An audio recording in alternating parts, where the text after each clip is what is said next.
Boa noite, mais uma vez aqui para o estudo das obras de André Luiz. Nós estamos no livro Nos Domínios da Mediunidade. Esse livro, André Luiz narra experiências que ele colheu em reuniões mediúnicas aqui na Terra, que a equipe de benfeitores espirituais, chefiada por Aulos, compareceu para o trabalho de assistência e também para o aprendizado de André Luiz e Hilário. Bom, André Luiz estava então numa reunião de assistência espiritual em que várias pessoas foram atendidas, vários espíritos em situação de dor e de sofrimento foram atendidos pelos benfeitores espirituais, houve manifestações mediúnicas e ao final da reunião então foi feita uma prece e estava se aguardando então a palavra de um benfeitor espiritual de um plano mais elevado que viria trazer uma orientação, uma palavra para os companheiros daquela casa espírita. E é isso que André Luiz vem nos narrar, essa palavra desse benfeitor, esse espírito elevado, que André Luiz vem nos trazer nesse capítulo 13, que é o objeto do nosso estudo dessa noite. Vamos ver então a narrativa de André Luiz e vamos fazer nossas reflexões sobre essa palavra do benfeitor. Palavras com muita sabedoria, ensinamentos muito preciosos. Vamos então começar. Capítulo 13, o título do capítulo Pensamento e Mediunidade. O silêncio se fez profundo e respeitoso.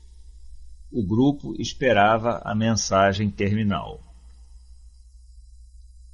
Senti que o ambiente se fizera mais leve, mais agradável. Sobre a cabeça de Dona Celina apareceu brilhante feixe de luz. Desde esse instante, vimos-la estática, completamente desligada do corpo físico, cercada de azulíneas irradiações. Admirado com o belo fenômeno, enderecei um gesto de interrogação ao nosso orientador, que explicou sem detência. Nossa irmã Celina transmitirá a palavra de um benfeitor, que apesar de ausente daqui, sob o ponto de vista espacial, entrará em comunhão conosco, através dos fluidos teledinâmicos que ligam à mente da médium. Então eles estavam ali aguardando a palavra desse benfeitor que se manifestaria através da médium Celina. Embora ele não estivesse ali, como diz André Luiz, sob a ótica espacial, né? Ele não estava ali presente naquele espaço, naquele plano físico, mas através de recursos teledinâmicos, como diz aqui o orientador, Aulos, ele estaria se ligando, mesmo à distância, à mente da médium Celina. Hilário então indagou, mas isso é possível? E vamos ver então a explicação do orientador. Lembre-se da radiofonia e da televisão, hoje realizações amplamente conhecidas no mundo. Um homem de cidade a cidade pode ouvir a mensagem de um companheiro e vê-lo ao mesmo tempo, desde que ambos estejam em perfeita sintonia através do mesmo comprimento de onda. Celina conhece a sublimidade das forças que a envolvem e entrega-se confiante assimilando a corrente mental que a solicita. Irradiará o comunicado lição automaticamente, qual acontece na psicofonia sonambúlica, porque o amigo espiritual lhe encontra as células cerebrais e as energias nervosas, quais teclas bem ajustadas de um plano harmonioso, de um piano harmonioso e dócil. Então, nós vemos aqui que é possível, né, os espíritos se comunicarem através de um médium, mesmo sem que eles se encontrem naquele espaço físico que o médium se encontra para fazer aquela manifestação. No caso, o importante, o que prevalece para que a comunicação tenha êxito, é a sintonia, mente a mente, do médium com o espírito. E Celina, nós já vimos em outros estudos, de outros capítulos, era uma médium já de grandes, além de grandes possibilidades mediúnicas, era uma médium com um nível de evolução moral bem acentuado. Era uma cumpridora fiel de seus deveres, né? Em outro capítulo nós vimos que ela se dedicava ao trabalho mediúnico da maneira mais espontânea, mais sincera possível. Era uma dedicada servidora do trabalho mediúnico. Então ela estava, pelo seu perfil mental, né? Pelas suas condições morais, pela sua evolução, pelos pensamentos que ela nutria, pelos sentimentos com que ela trazia no seu coração, ela estava receptiva ao pensamento de um espírito que igualmente era um espírito elevado, até mais elevado do que os presentes ali naquela reunião mediúnica, né? Porque era considerado um benfeitor.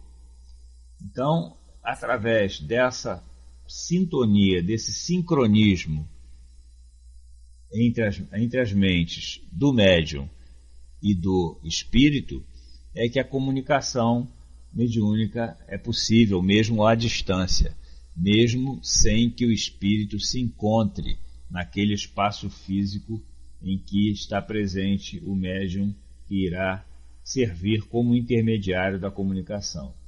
E André Luiz aqui, o benfeitor, né, Aulos, o orientador, ele faz uma comparação, para nós podermos entender, com o rádio e a televisão, né, que podem transmitir a palavra de alguém que se encontra à distância, através das ondas eletromagnéticas. Então, é o mesmo processo que funciona, nesse mesmo processo que se dá a comunicação mediúnica. Através dessas ondas eletromagnéticas, o pensamento do espírito ele é canalizado para a mente do médium e aqui no caso será externado sob a forma psicofônica, ou seja, através da palavra oral, não através da escrita. O assistente emudeceu de súbito, continua André Luiz narrando, fixando o olhar no jato de safirina luz, que se fizera mais abundante, a espraiar-se em todos os ângulos do recinto. Contemplei os circunstantes. O rosto da médium refletia uma aventura misteriosa e ignorada na terra. O júbilo que a possuía como que contagiara todos os presentes. Quer dizer, já eram as irradiações do espírito, né, que estavam sendo enviadas, endereçadas para aquele local onde estava se dando a reunião. Dispunha-me a prosseguir, observando, mas a destra do assistente tocou-me de leve, recordando-me a quietude e o respeito. Foi então que a voz diferenciada de Dona Celina ressoou, clara e comovente, mais ou menos nestes termos. Então agora vai começar a palavra do espírito benfeitor, através da médium Celina. Ela então já estava devidamente sintonizada com esse espírito, mente a mente, e pôde então transmitir as suas orientações e seus pensamentos. Vamos ver então o que o espírito benfeitor trouxe para os companheiros de trabalho daquela reunião.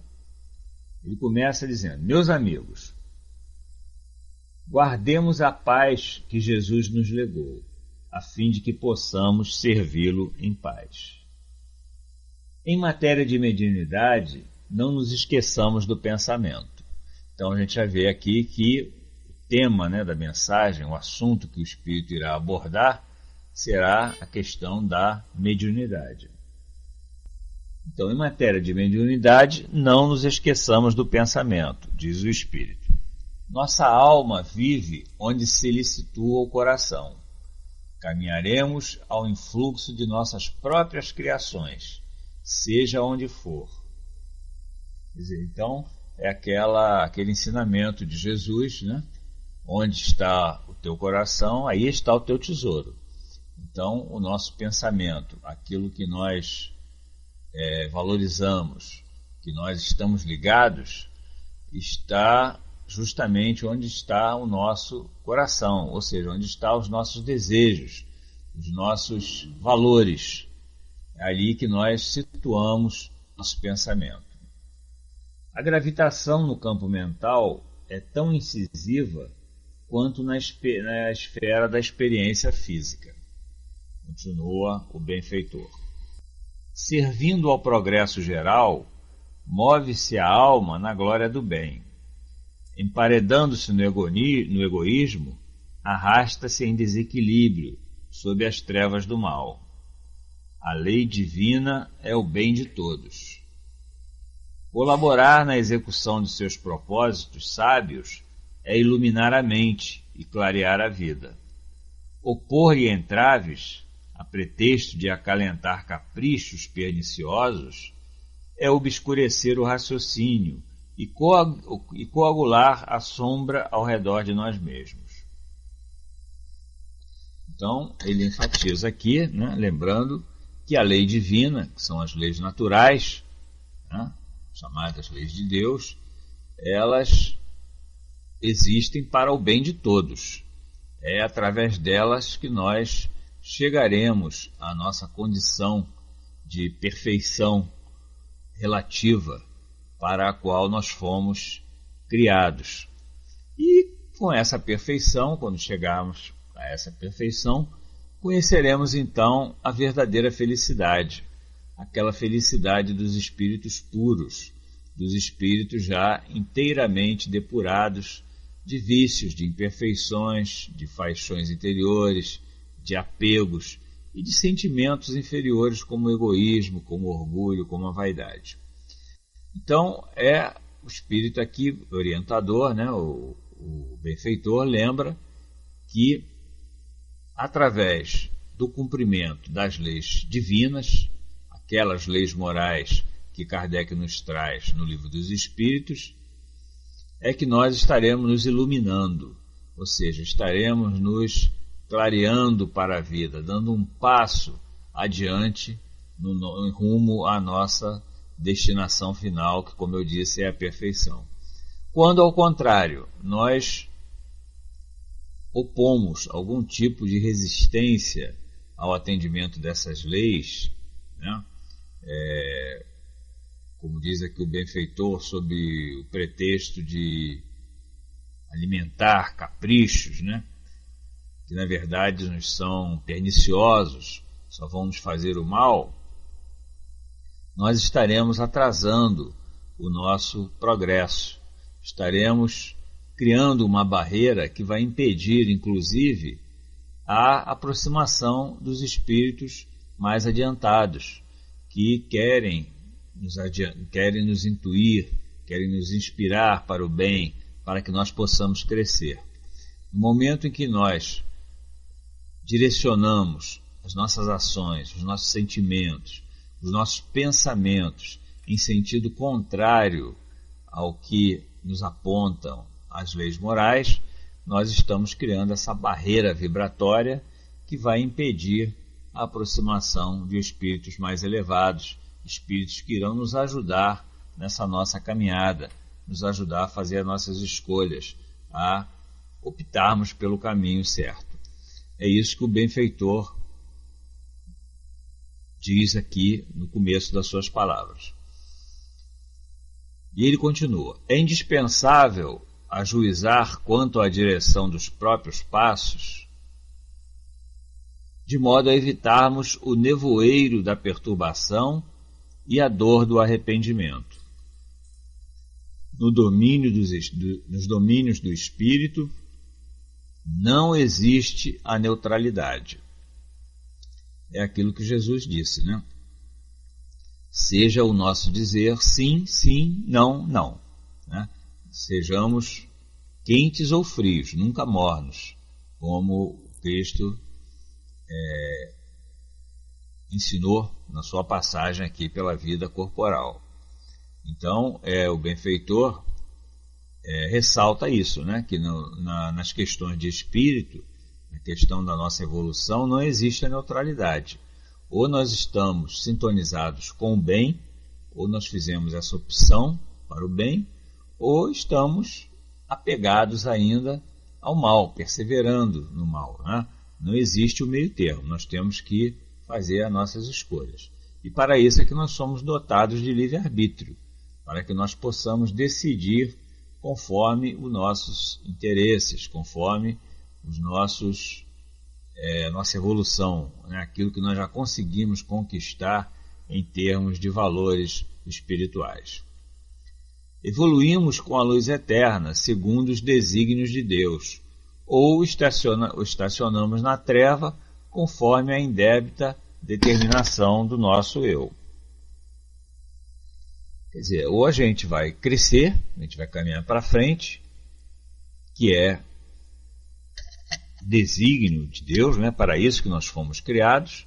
Deus nos criou para a perfeição, para o progresso, para o bem, ou então nós vamos ficar, como diz André Luiz aí, o benfeitor, melhor dizendo, vamos ficar em torno do nosso eu, né? Presos aos nossos padrões de comportamento que vemos praticando há muitas reencarnações e que vem nos trazendo tanta dificuldade nesse nosso processo evolutivo. Não vale encarnar-se ou desencarnar-se simplesmente. Todos os dias as formas se fazem e se desfazem. Vale a renovação interior, com acréscimo de visão, a fim de seguirmos à frente, com a verdadeira noção da eternidade em que nos deslocamos no tempo.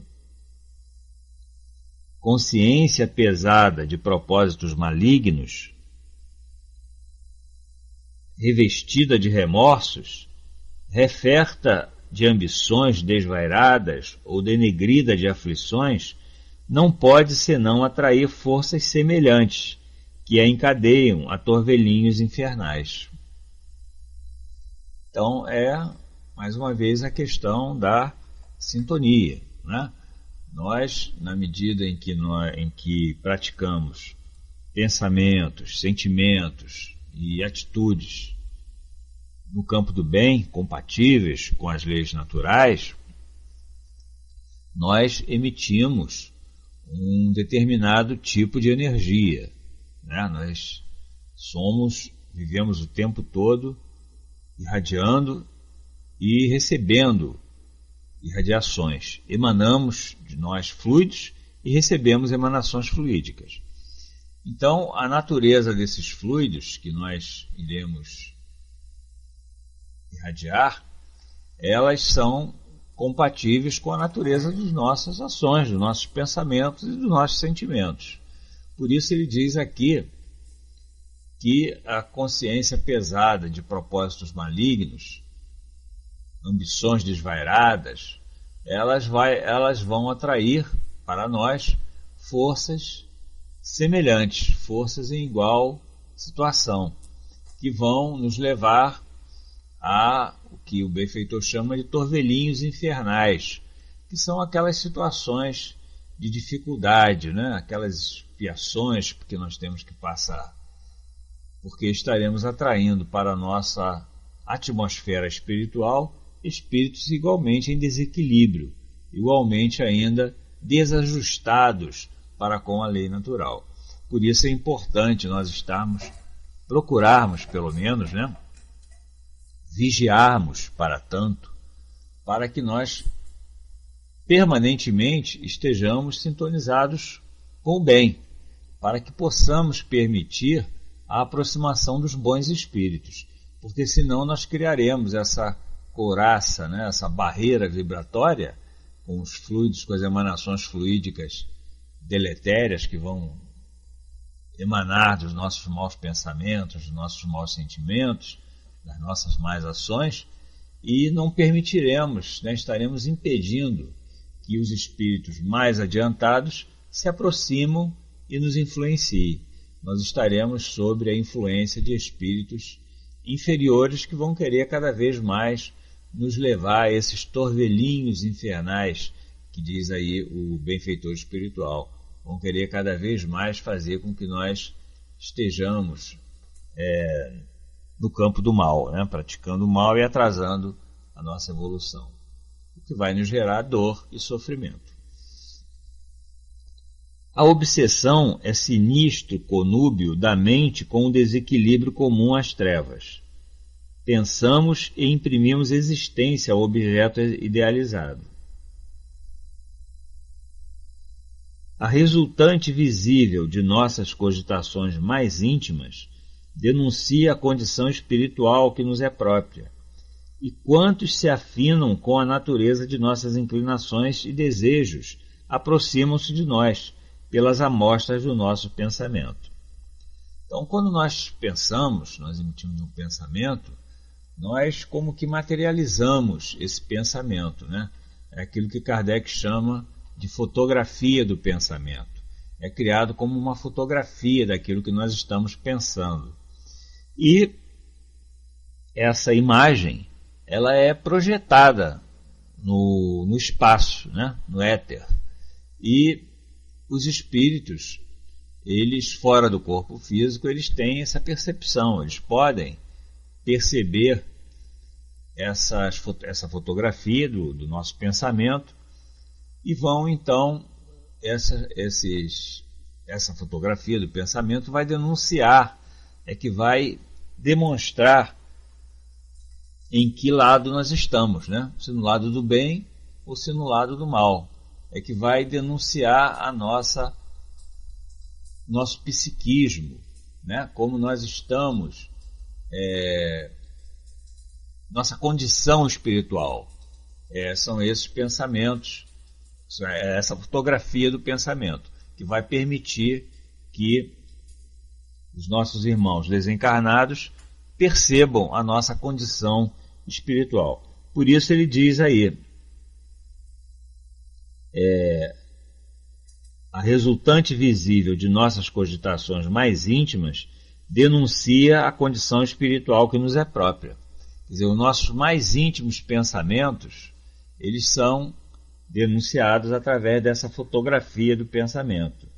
E quantos se afinam com a natureza dessas inclinações, diz o benfeitor, se aproximarão de nós. Quer dizer, nós atrairemos para a nossa área de influência, para a nossa atmosfera espiritual, para nos cercar, né, na nossa existência, espíritos que vão se afinizar com a natureza dessas nossas inclinações reveladas pelos nossos pensamentos. Daí a importância de nós nutrirmos sempre pensamentos saudáveis. É claro que nós, no nível em que nos encontramos, ainda temos que lutar com dificuldade para procedermos assim, né? Nós ainda vamos ter algumas quedas, ainda vamos ter, vez por outra, pensamentos de natureza não elevada. Isso é natural, nós não devemos nos autopunir por isso. Isso faz parte do processo evolutivo, né? Ninguém se sublima da noite para o dia. Mas, como diz Emmanuel, o importante é que não deixemos que esses pensamentos frutifiquem em nossa mente. Vamos ter ainda os maus pensamentos, os pensamentos inferiores, mas vamos imediatamente vir esses nossos pensamentos, mudar, né? Conscientizar de que precisamos reformulá-los, mudá-los, direcioná-los, nosso pensamento para outra direção, para exatamente não deixar cair raiz. Emmanuel dizia que os pensamentos seriam como aves daninhas, que elas vão pousar ainda na nossa mente, mas nós não podemos deixar que elas criem ninho, né? Ou seja, que elas proliferem. Então, na medida em que nós que nós temos esses pensamentos, né, natureza inferior, nós vamos atrair espíritos que vão nos insuflar. Então, se nós pensamos em praticar um ato negativo, um ato que vai prejudicar o nosso semelhante, ou mesmo que vai prejudicar nós mesmos, né, como algumas pessoas são levadas num momento de desespero, numa situação de gravidade que não consegue contornar, são levadas a pensar em dar um fim à sua própria existência através do suicídio. Quando nós manifestamos esse pensamento, imediatamente nós vamos atrair para nós espíritos que vão nos incentivar para que nós façamos isso realmente. São aqueles espíritos que vivem para influenciar encarnados e desencarnados para o mal. Eles são espíritos sofredores, espíritos infelizes, que como estão numa situação de dificuldade, situação de dor, de sofrimento no mundo espiritual, querem também nos arrastar para a sua companhia. Vão querer que nós passemos também pela mesma situação, né? Eles não veem condições de saírem daquela situação, querem nos levar para junto deles, para que nós estejamos na mesma situação. Então, esses pensamentos negativos, pensamento de praticar o mal, pensamento de praticar suicídio, praticar aborto, né? Essas coisas, quando eles chegam à nossa mente, imediatamente nós vamos atrair espíritos que vão nos incentivar a praticá-lo, vão nos insuflar, né? É como se nós estivéssemos riscando um fósforo próximo e o espírito chegasse e jogasse gasolina ali. Eles vão querer expandir, né, o fogo, incendiar a situação. Vão nos dar força para que nós continuemos mantendo aquele pensamento e até transformemos esses pensamentos em atitude. Então é muito importante nós estarmos sempre vigilantes, procurando nos policiar. Como eu disse, vez por outra, nós vamos ter pensamentos inferiores, negativos, porque nós ainda estamos longe da perfeição. Nós ainda estamos mais perto do começo da caminhada do que da nossa destinação final. Mas o importante é que nós imediatamente deixemos, como se diz hoje na gíria, né, cair a ficha, né? Que nós percebamos o equívoco desse nosso pensamento, dessas ideias que vão nos trazer dor e sofrimento, atrasar a nossa evolução, nos prejudicar no campo do progresso como espíritos, e imediatamente mudemos a nossa sintonia, para que afastemos da nossa área de influência esses espíritos. E como é que nós podemos fazer isso? Em primeiro lugar, um instrumento mais poderoso é a prece, né? Buscando através da prece o amparo dos bons espíritos, do nosso espírito protetor. Todos nós temos um espírito protetor, um anjo guardião, chamando ele para a nossa companhia, para a nossa presença, para que ele nos dê força para resistir àquele pensamento negativo, aquele pensamento que nos incentiva a ações que vão nos prejudicar, praticando a prece. praticando uma leitura instrutiva, né? Quando esses pensamentos nos acorrerem, vamos pegar um livro instrutivo, um desses livros da série evangélica de Emmanuel, por exemplo, um Vinha de Luz, um Pão Nosso, um livro de Joana de Ângeles. Vamos ler uma mensagem que vai nos elevar, que vai purificar, depurar a nossa atmosfera espiritual, afastando esses espíritos. Porque o espírito perturbador, o espírito benfeitor, ele não suporta estar ao nosso lado quando nós estamos no bem, na prática do bem. Isso os incomoda. Então é como que é algo que os repele. Eles não conseguem conviver com isso, né? Eles não conseguem estar ao nosso lado na hora que nós estamos fazendo uma leitura edificante, quando estamos praticando a caridade, ajudando o nosso irmão em necessidade. Isso então é uma prática repelente que vai fazer com que esses espíritos se afastem de nós e nós possamos então retomar o nosso equilíbrio, retomar o nosso direcionamento do pensamento para o campo do bem, para algo que vai nos elevar, algo que vai nos fazer andar para a frente. Bom, gente, qualquer coisa, vamos colocando aí na área do texto, hein? Qualquer comentário? Se persistirmos nas esferas mais baixas da experiência humana, os que ainda jornadeiam nas linhas da animalidade nos procuram, atraídos pelo tipo de nossos impulsos inferiores, absorvendo as substâncias mentais que emitimos e projetando sobre nós os elementos de que se fazem portadores. É isso que nós já vimos, né, que nós estamos falando aqui. Começará a haver uma troca de energias negativas, né? Nós atraímos esses espíritos com as nossas energias inferiores, né? Direcionamos em direção a eles e eles vão também, em troca, nos enviar energias igualmente deletérias.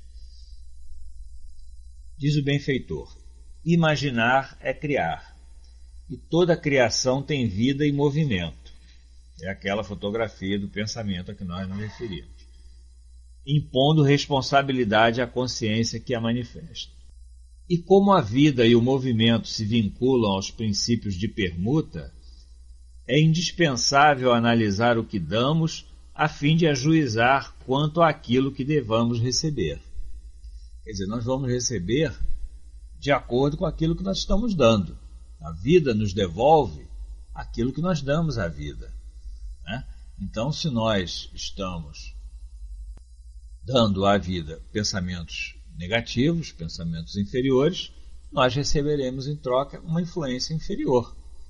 Estaremos atraindo para a nossa área mental instrumentos inferiores.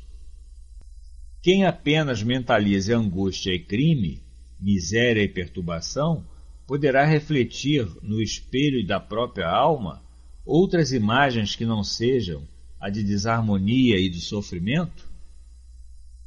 Um viciado entre os santos não lhes reconheceria a pureza, de vez que, em se alimentando das próprias emanações, nada conseguiria enxergar senão as próprias sombras. Quem vive a procurar pedras na estrada, certamente não encontrará apenas calhaus subservientes. Quem se detenha indefinidamente na medição da lama está ameaçado de afogamento no lodo. O viajante fascinado pelos sarçais à beira do caminho sofre o risco de enlouquecer entre os espinheiros do mato inculto. Vigiemos o pensamento, purificando-o no trabalho incessante no bem, para que arrojemos de nós a grilheta capaz de acorrentar-nos a obscuros processos da vida inferior. Então, o pensamento é tudo, né? O pensamento, nós já vimos a importância do pensamento, né, que muita gente não tem consciência. A gente vê como é que ele é importante, porque para a vida espiritual não há segredos, não há mistério. Nós podemos esconder um pensamento de outro que esteja conosco aqui no mundo corporal. Mas dos espíritos, no mundo espiritual, nós não temos como esconder o nosso pensamento. Eles têm acesso ao nosso pensamento, eles não estão embaraçados pela matéria grosseira do nosso corpo físico. Então, por isso é importante.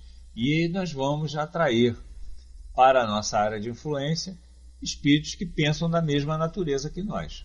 Por isso ele diz aqui que aqueles que vivem pensando em misérias, nas desgraças, que vivem pensando na lama, nas pedras do caminho, então atrairão para a sua área de influência espíritos igualmente com pensamentos dessa mesma natureza.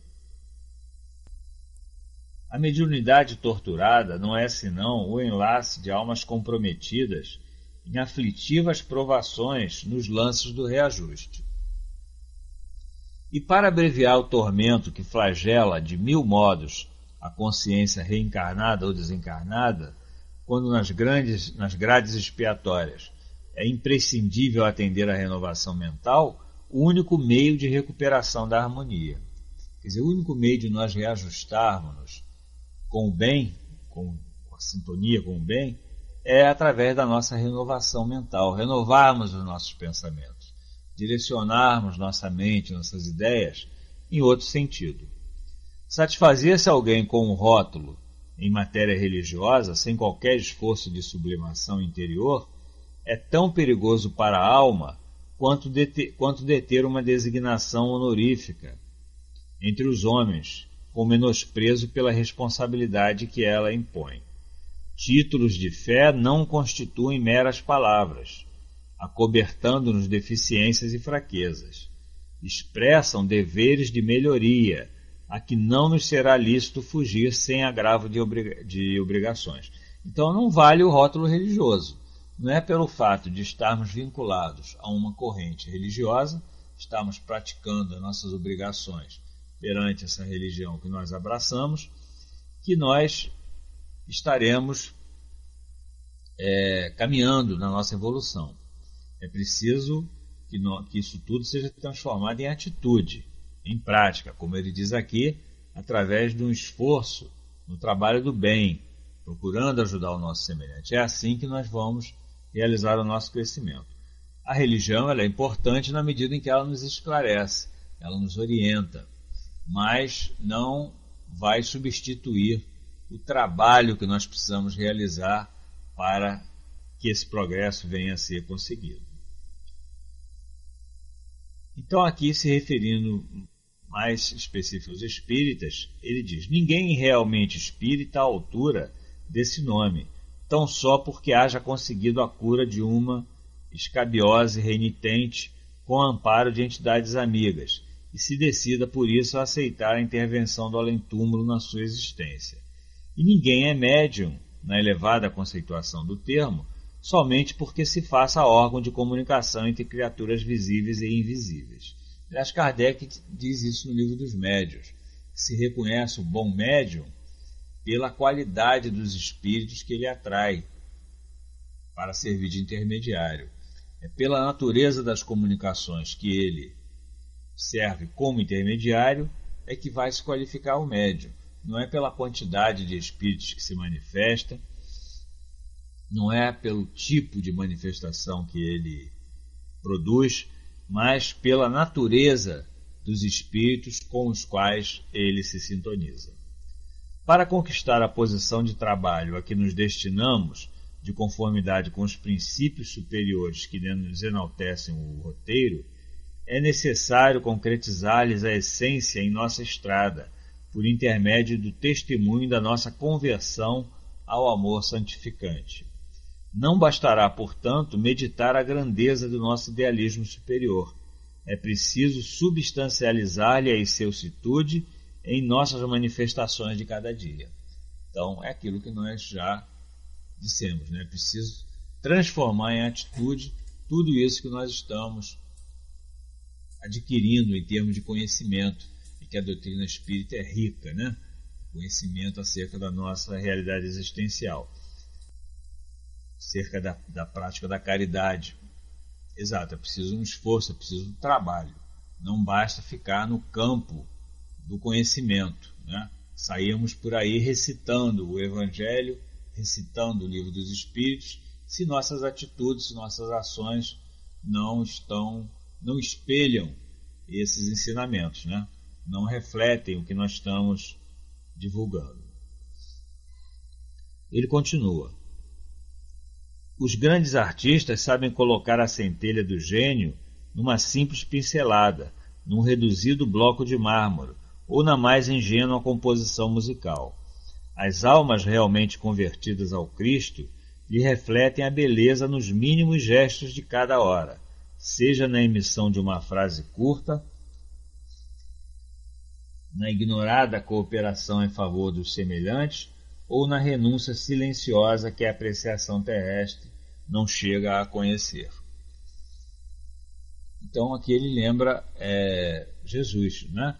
Jesus, ele não se limitou à sua pregação, né? Aos seus discursos perante os apóstolos. Ele exemplificou.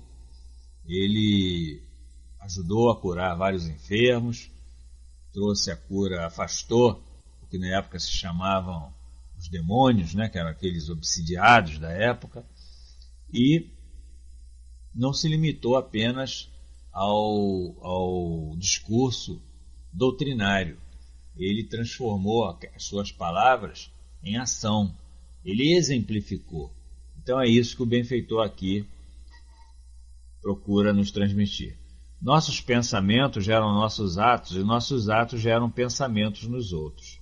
Inspiremos simpatia e elevação, nobreza e bondade junto de nós, para que não nos falte amanhã o precioso pão da alegria.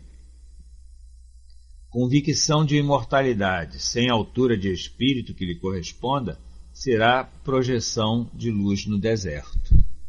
Né? Não basta conhecer a imortalidade do espírito, né? Preciso ter essa consciência e agir como tal, como espírito imortal. E é mesmo com relação a todos os ensinamentos que a doutrina nos traz. O pensamento é tão significativo na mediunidade quanto o leito é importante para o rio. Ponde as águas puras sobre um leito de lama pútrida e não tereis senão a escura corrente da viciação.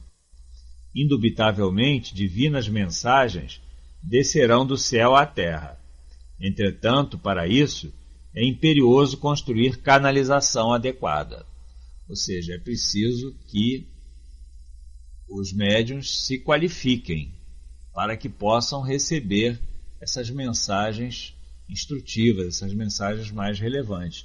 Porque, como ele disse, a água pura de um rio, se estiver passando por um leito enlameado, a água ficará do mesmo jeito suja, não é?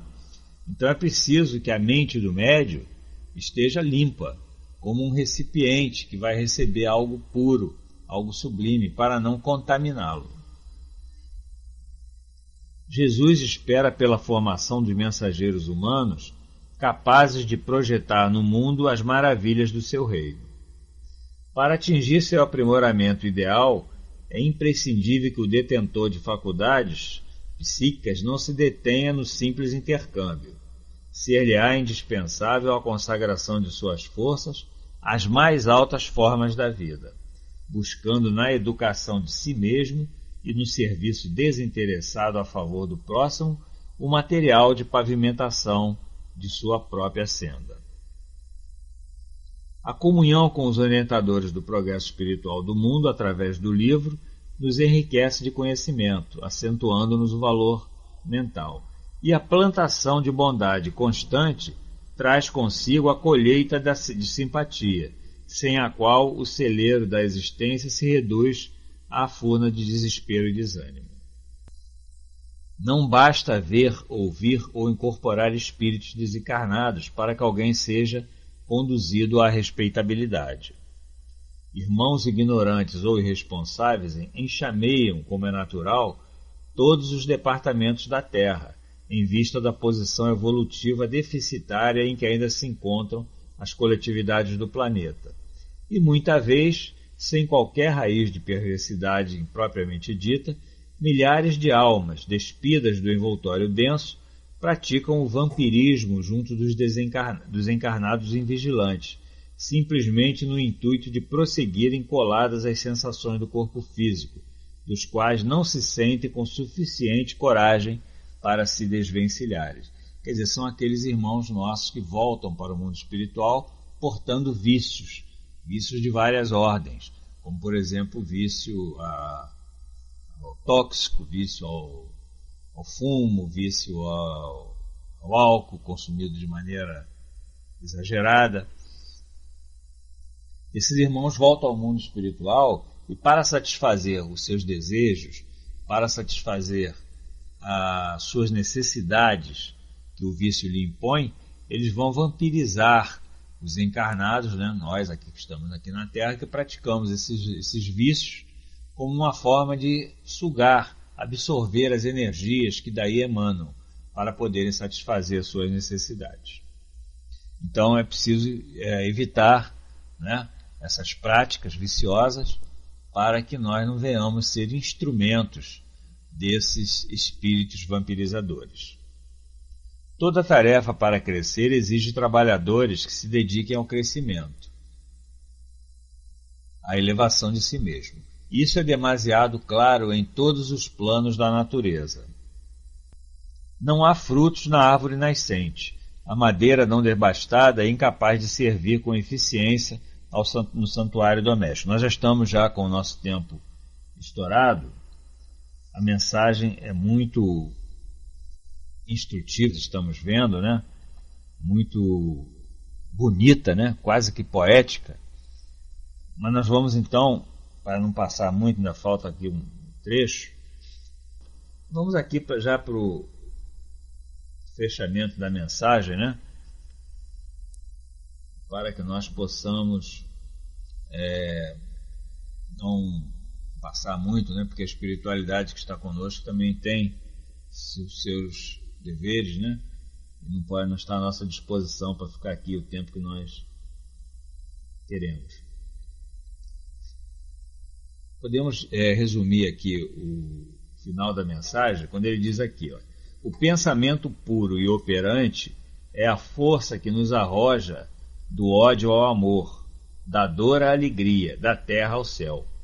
Procuremos a consciência de Jesus para que a nossa consciência lhe retrate a perfeição e a beleza. Saibamos refletir-lhe a glória e o amor, a fim de que a luz celeste se espelhe sobre as almas, como o esplendor solar se estende sobre o mundo. Comecemos nosso esforço de soerguimento espiritual desde hoje, e amanhã teremos avançado consideravelmente no grande caminho. Quer dizer, a mensagem realmente é muito bonita, né? E assim ele conclui essa sua mensagem, dizendo aqui no finalzinho algo muito importante. O momento é agora, é hoje. Nós não podemos deixar para amanhã essa nossa transformação, essa nossa luta para mudarmos, né,